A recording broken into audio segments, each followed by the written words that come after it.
Greetings, my friends. This is Maerlande, and I'm continuing with interviews of the finalists from Lucid's 2021 tournament. Today, my guest is Stonetroll. Hello. And Stonetroll in the final played Xibalba, correct? Yes, I was playing Xibalba for the first time. First time you've ever played any Xibalba or this one? Any Xibalba, really. Okay.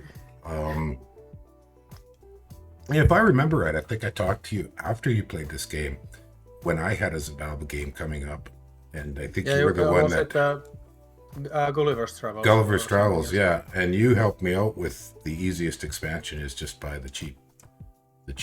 Yeah, and I also it wasn't my own idea. I got the idea from like Sauron, and it was Tuesday who were the first people to really do like Mooch expansion. Right. Yeah. These guys here. Yeah. So. Okay. Cool. So you were just glancing. I opened turn 2 because Omni can't see anything. Turn 1. And not much to see there anyway. No, you haven't expanded yet. So I think, as we mentioned, maybe we'll pop to turn 12 and we can cover highlights, what's going well, what's not. Sound good to you? Yeah, that's pretty good, I think. Okay. Oh, and another question I like to ask is, what nation did you play in the qualifier?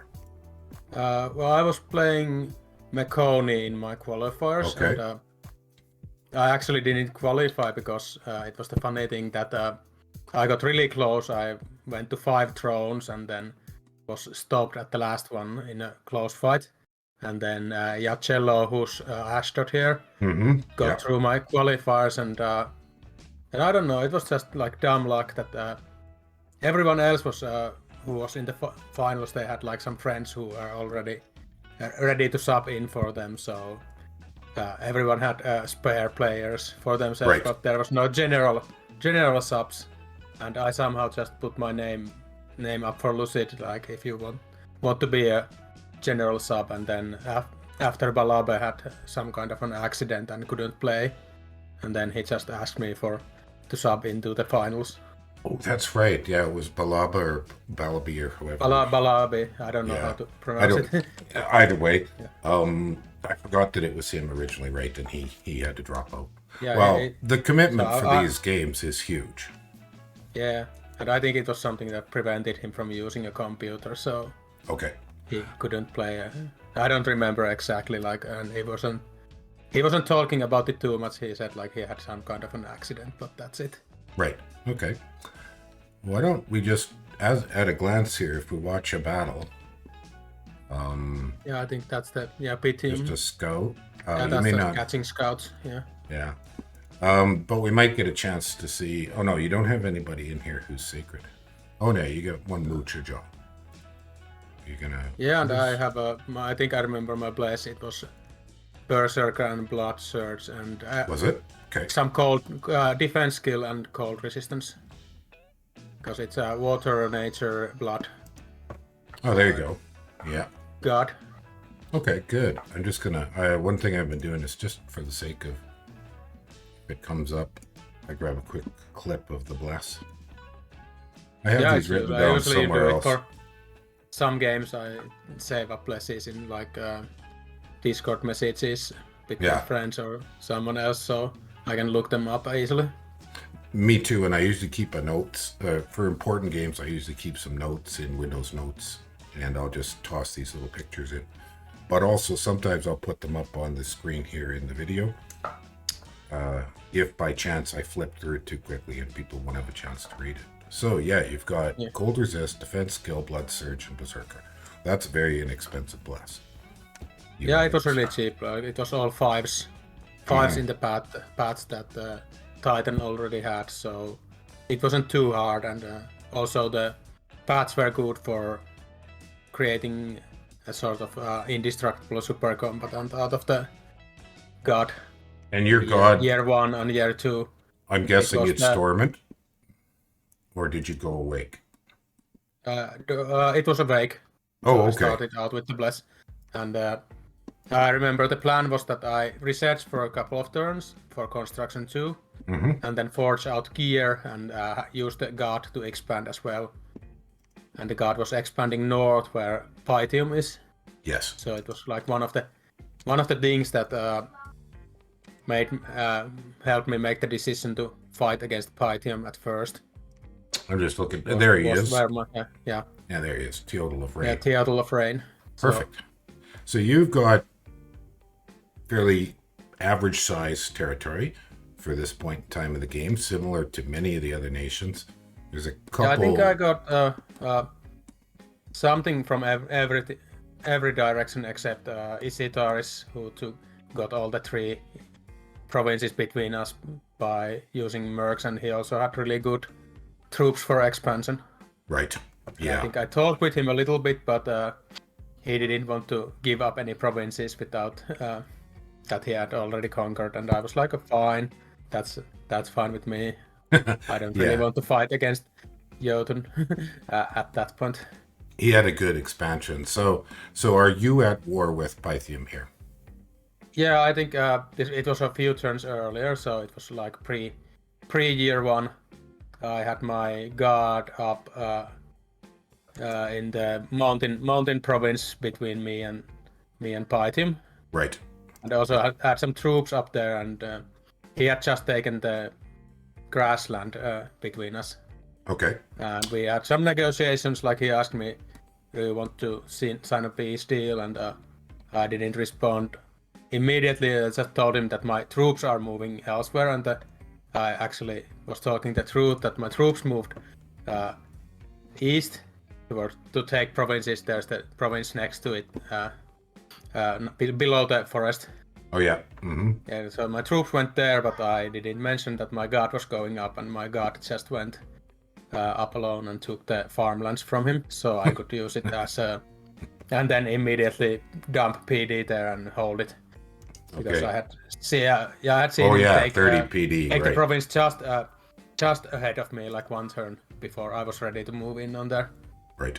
So it was like a little bit of misdirection, and also just utilizing the early pretender.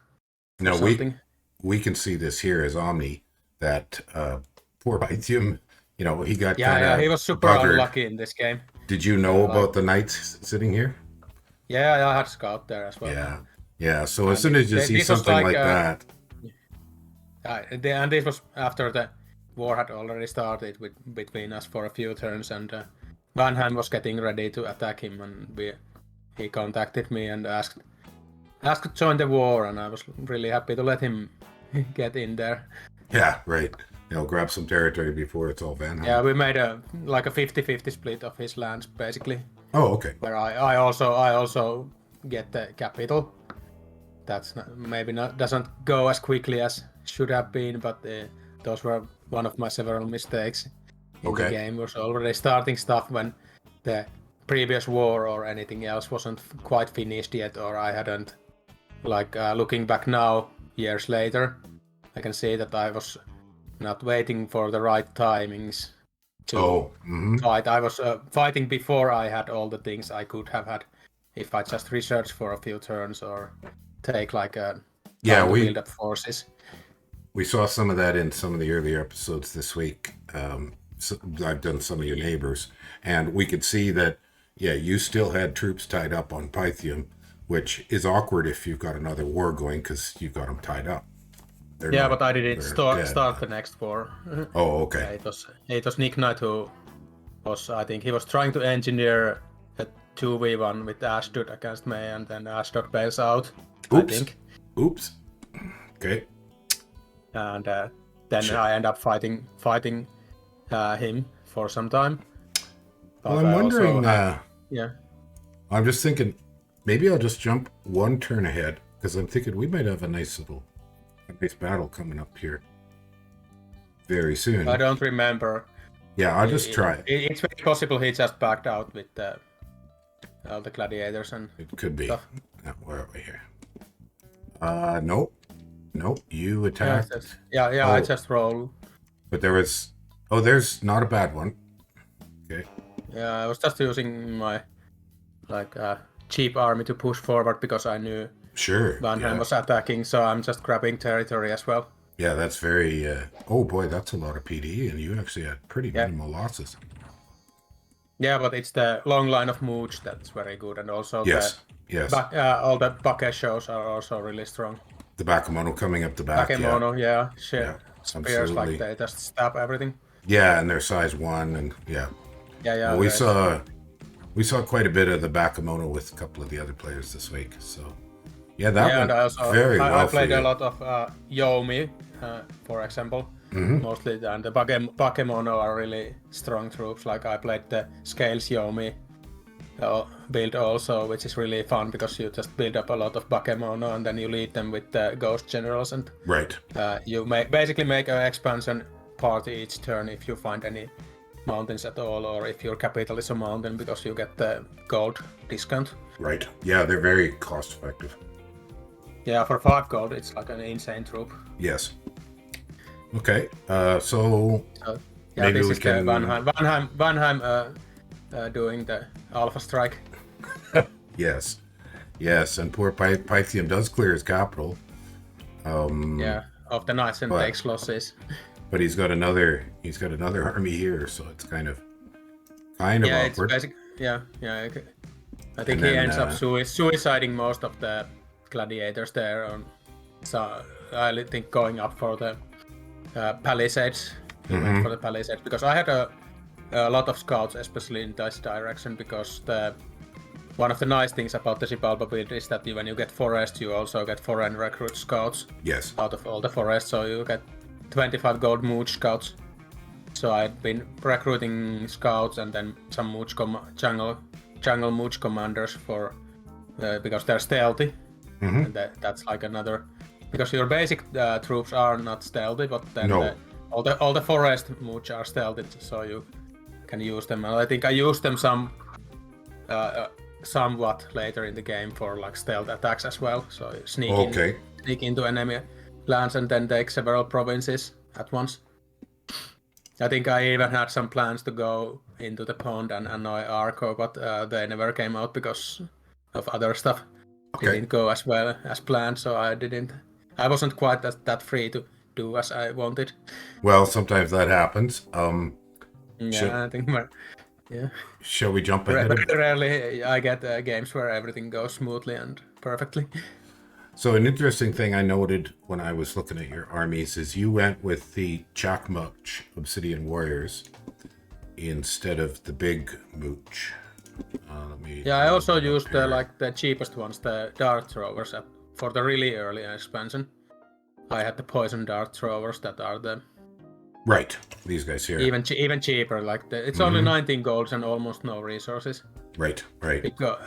Because they have spears as well, so they were never set to fire. Firing usually like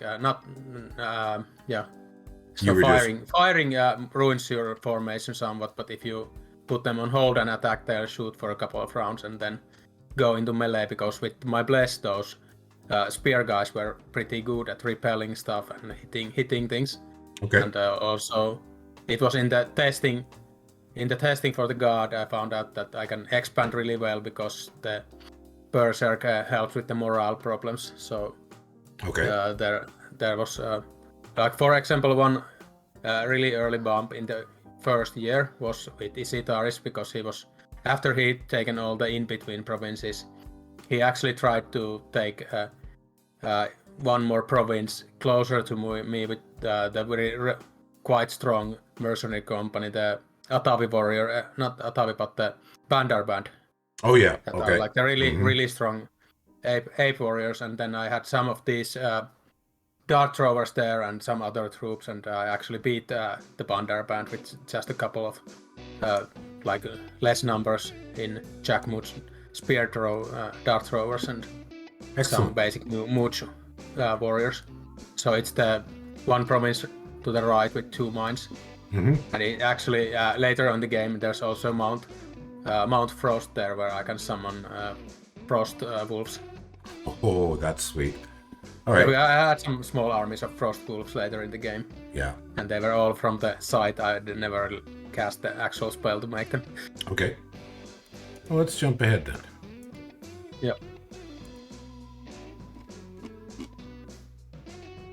We'll jump to 24 and just see if there's I might, because I can't exactly remember.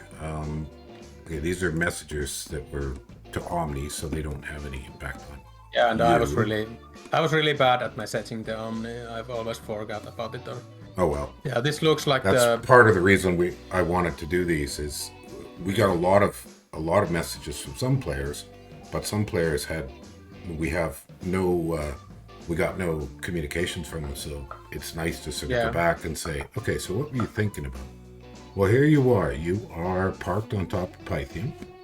Yeah, I was sieging Pythium, and I remember he was using the really cool, like, Divine Emperor tug that he used to rout my first army. That I had left a small sieging army there.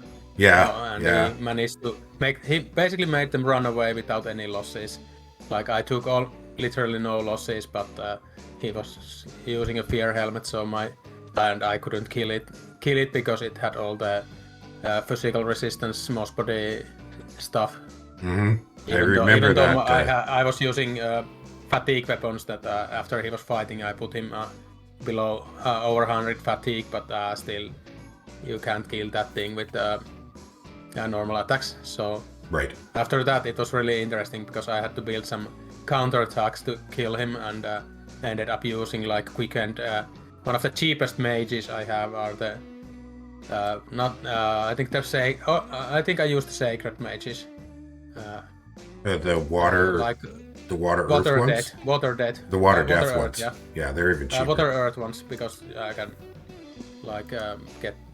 Yeah, in my game, not these because these are not sacred, but the next one is like right.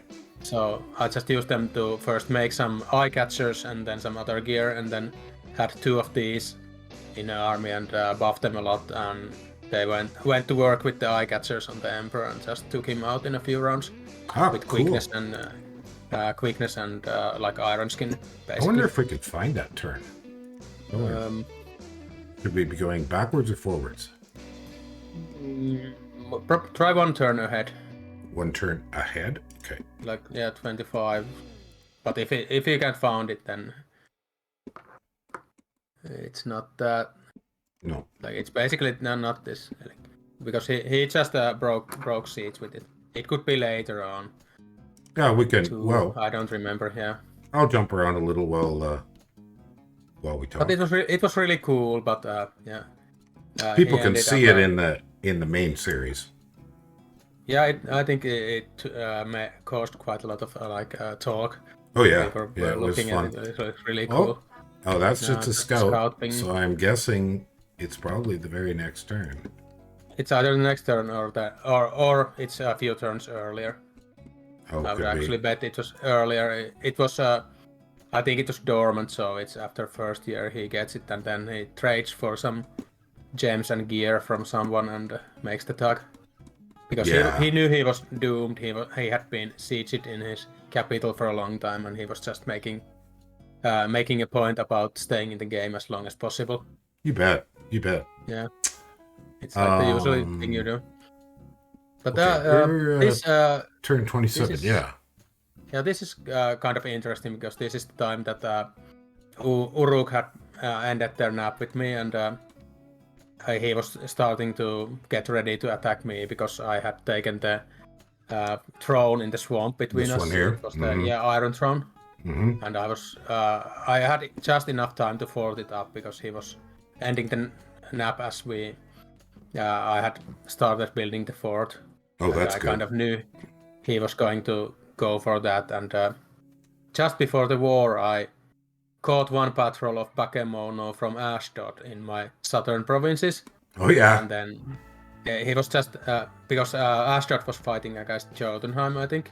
Yes. And he and I them, and they had been fighting for some time, and then I caught them, and he was really like apologetic and this is not an attack on you. I was just sneaking past you into other places, and I was like kind of suspicious, but also knew that it wasn't really smart for him to fight me. No, and when I did my interview with them on those turns, he was quite honest that it was an accident. Like he just meant to sneak through you because his focus wasn't you. He didn't want to pick a fight with you at that point. Yeah, but the other thing is because I didn't know that then.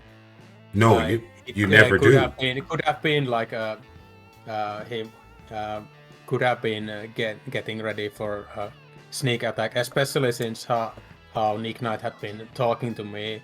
He'd been trying to imply that he has allies and I should just give in to his demands, which I didn't. But Astrid was basically the only one who I realistically thought could be it, because I had a really good relationship with Isitaris, and he didn't strike me as the type to go for like that kind of play. Right. Into 2v1 against someone for mostly deep low. He was instead, and I knew he was also fighting someone else, so I had to be like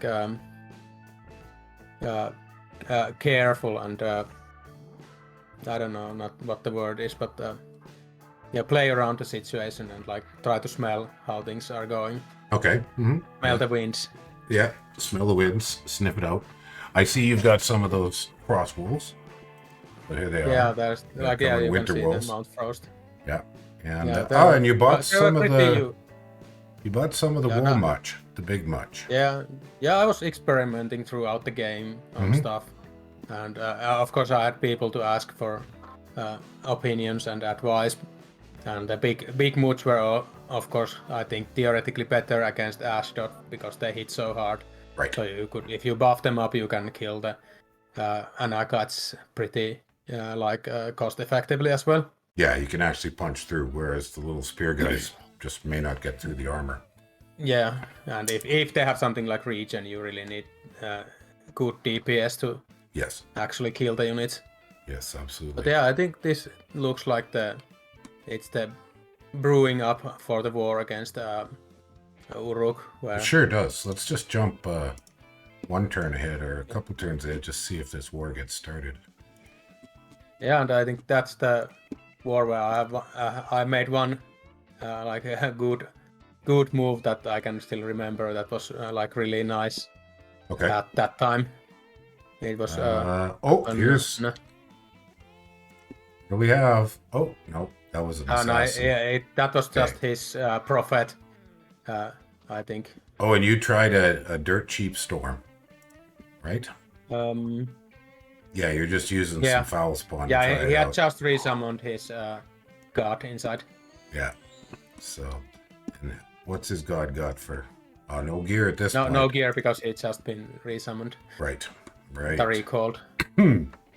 Yeah. So, okay, but you didn't have any fights with Uruk that I could see, so you just checked out what was inside. If by chance there was nothing inside, you would have won the storm. But yeah, because he had mostly gladiators, and if those things might have just gone away because they fight a one fight.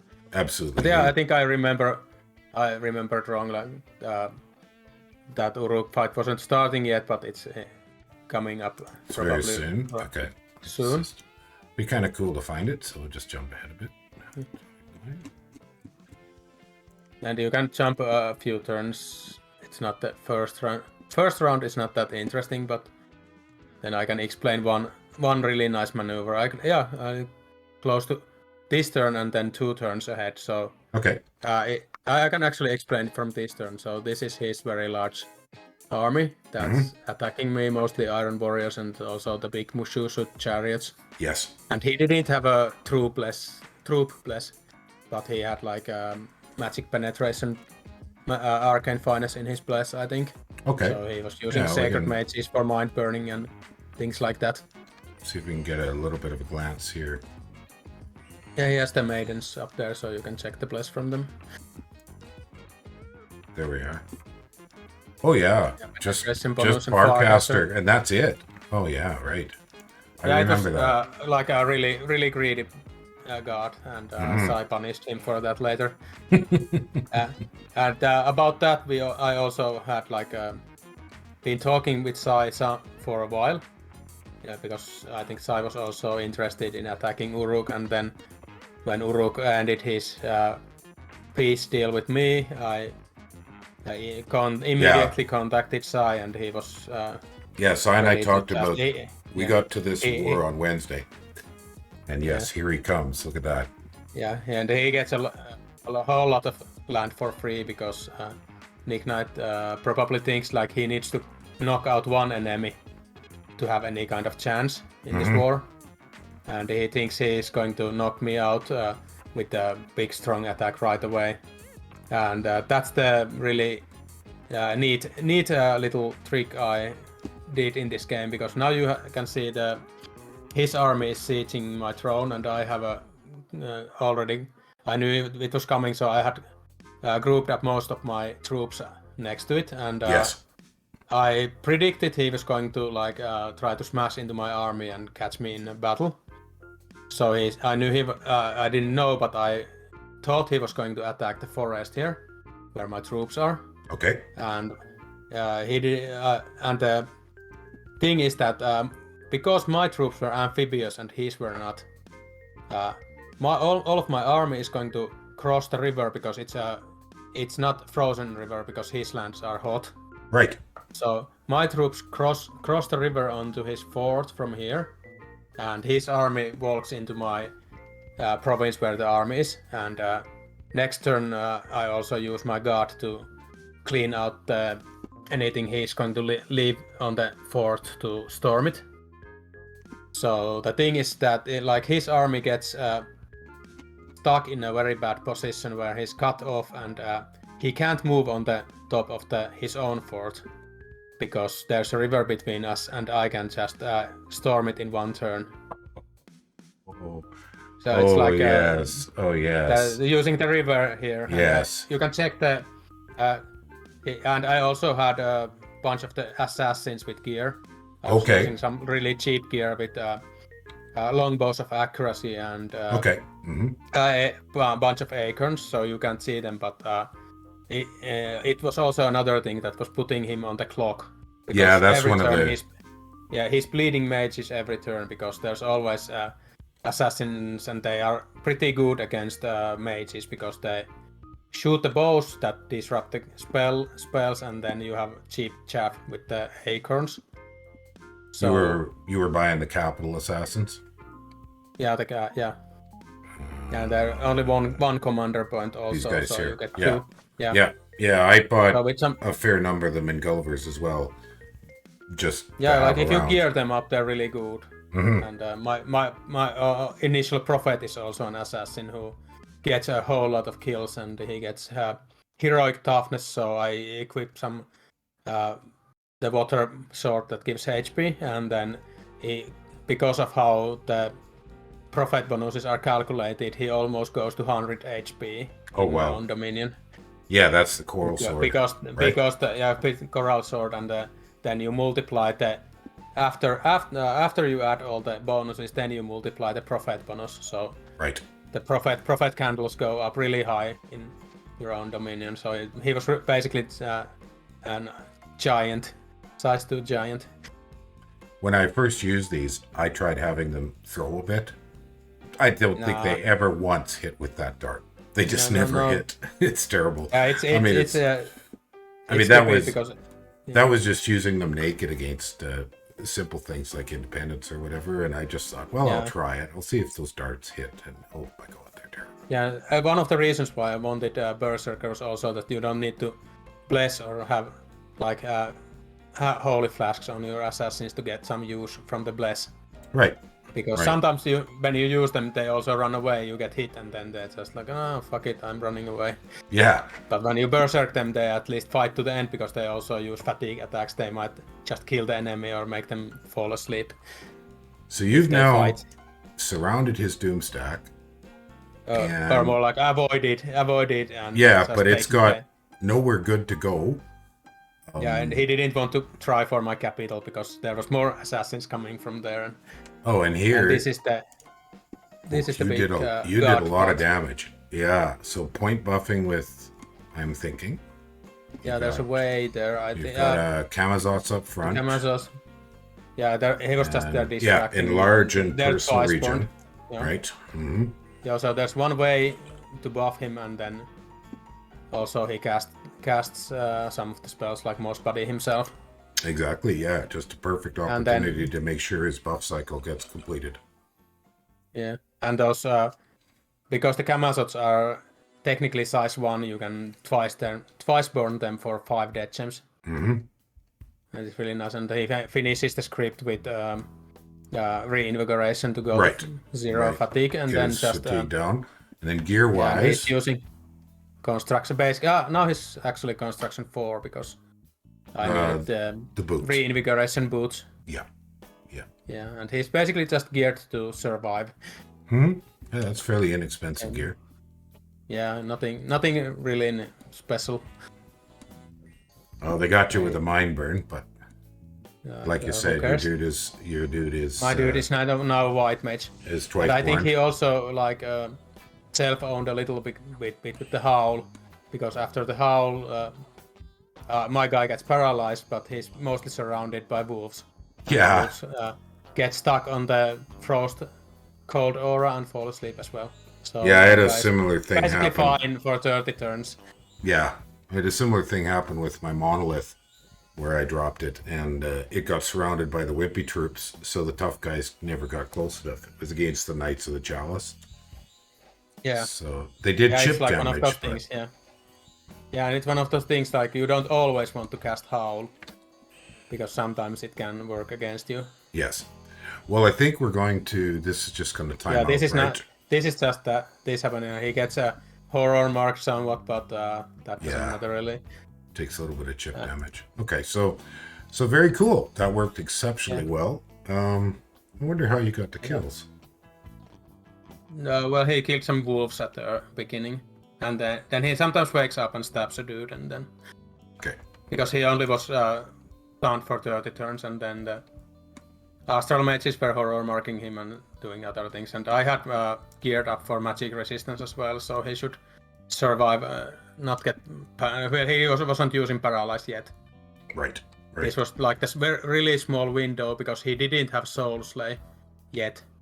If he had Soul Slay, I'd been screwed, because then he just one-shots him eventually when he breaks the magic resistance.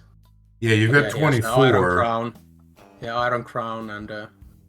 you could get through 24. It's not. It's hard, immortal, but I think 24 MR with typical guys doing Soul Slays are like a 3 or 4% chance. It should happen eventually in. But that's the thing. That's the thing. In a long fight like this, it will happen eventually. Yeah. All right. If you roll enough dice, sometimes you explode. But here I was just in time to not have the tools that he didn't have the tools to deal with my guard. And Perfect. also this actually plays out that I storm his fort, and then he walks from south to siege me in there, and just in time I'm hitting my crucial research, because I wasn't at enchantment 5 yet.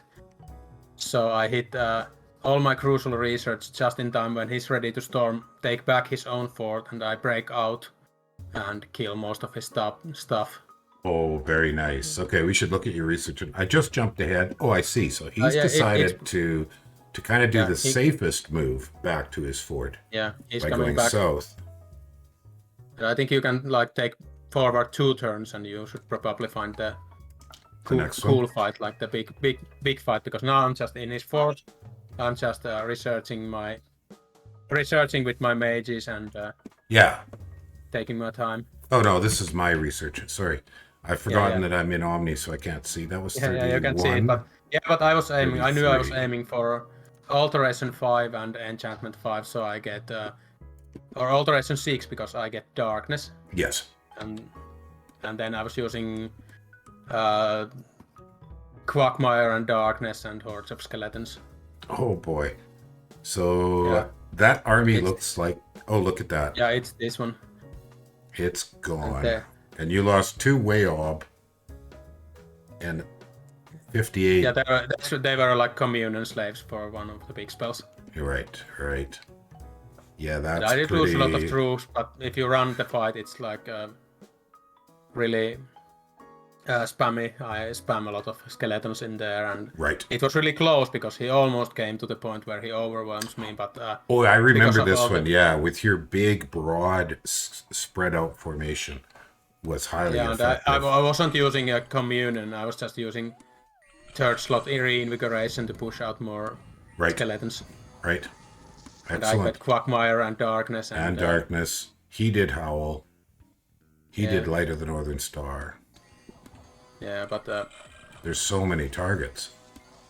yeah, and he was also like body etherealing a lot of his troops, so they were actually pretty tough, except against my sacreds, of course. But they hold out for quite a long time.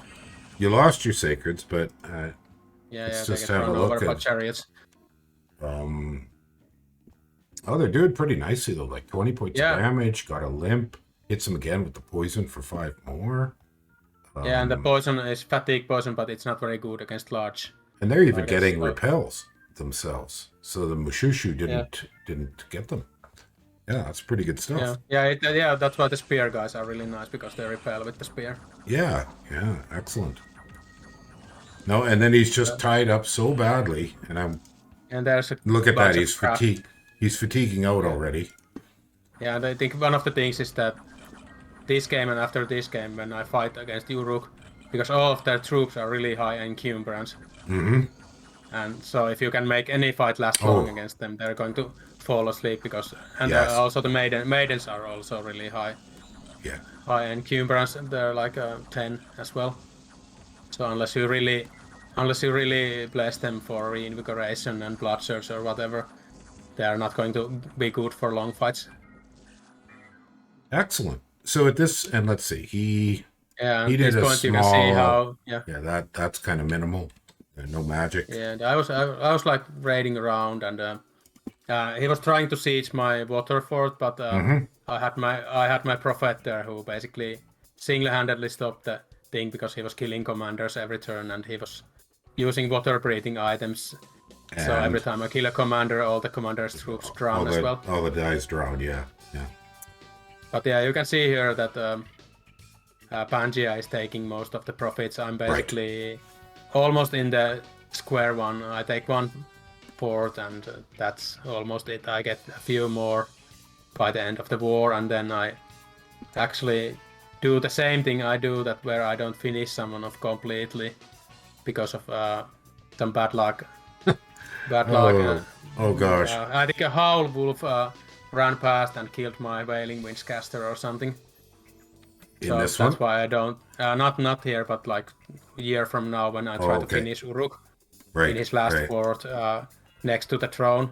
He has last of his. It's his only province at that point, and I'm just sieging it. Debrithia, the famous Debrithia that stays till I think turn 118. It survives longer than me. yeah, very funny. So I was trying to storm it early without pinging, and had a Wailing Winds caster, because if you put down Wailing Winds in a storm as attacker, it's really brutal for the enemy if it holds out. Exactly. Goes long, but somehow a wolf sneaks past. I had spread out some troops on guard commander as well as the mage himself, but some wolf just sneaks past and nabs my mage, and then the Wailing Winds goes away, and I don't win the fight. Okay, well, maybe let's jump to year 3 at turn 36, sort of look over the situation there, and then call that the episode. That would be 3 years in about 40 minutes. And I know you've got... So here we are. We'll zoom back over to you. Okay, well, you got a couple more provinces here, and you'll probably get this one, and you will eventually get Pythium. So you know, your size is probably, if we look good, at for this point. If we look at the provinces, I have actually had. I think. Can you see the sites on the map? If you look at the map. Yes, I could sure see sites. In the eastern lake, there's a fort, and I have the Oracle's Lair, so I could be looking at magical crafts. So I was looking at these. So I was kind of on the map where everyone stood with research and gem income. Yeah, you're not I in don't bad think shape at all. I used it a little. At some point, I started using diplomatically to tell someone that, for example, Ulm was way ahead in research because he was probably greeting out lanterns and things like that. Oh, sure. Yeah. Yeah, so I could follow the graphs from there, which I think help a little at least. The other thing at this point in time I'm looking at is there's quite a few thrones. Well, 2 thrones in your sort of edge areas still available, but this Yeah, they're one, really heavily defended, both of them. yeah, that one's pretty Also, brutal. the Oh, and this is the Springhawk Springhawks, yeah, and the Titan of Yeah. Heaven. So those are tough. So you've Yeah, got one throne, and until and if you can fight these very hefty throne defenders, there's not much more you can do about thrones. Ashdod took Yeah, I this think one that's- off Jotun. He and I talked about that. Yeah. And I was watching the fight going on Right. between them. Yeah. Yeah.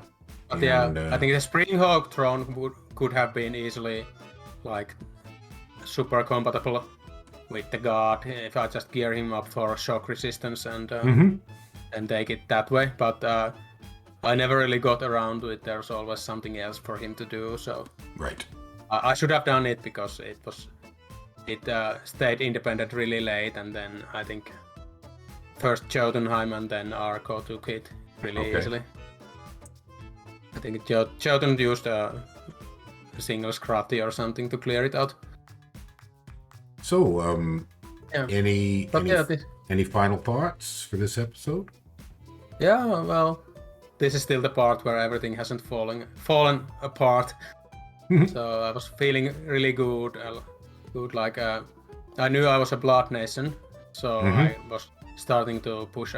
I had been doing some blood hunting all game long, but I was starting to get around to making a bit more of my blood economy. Like you can see, there's probably blood hunters in the forest below Pythium.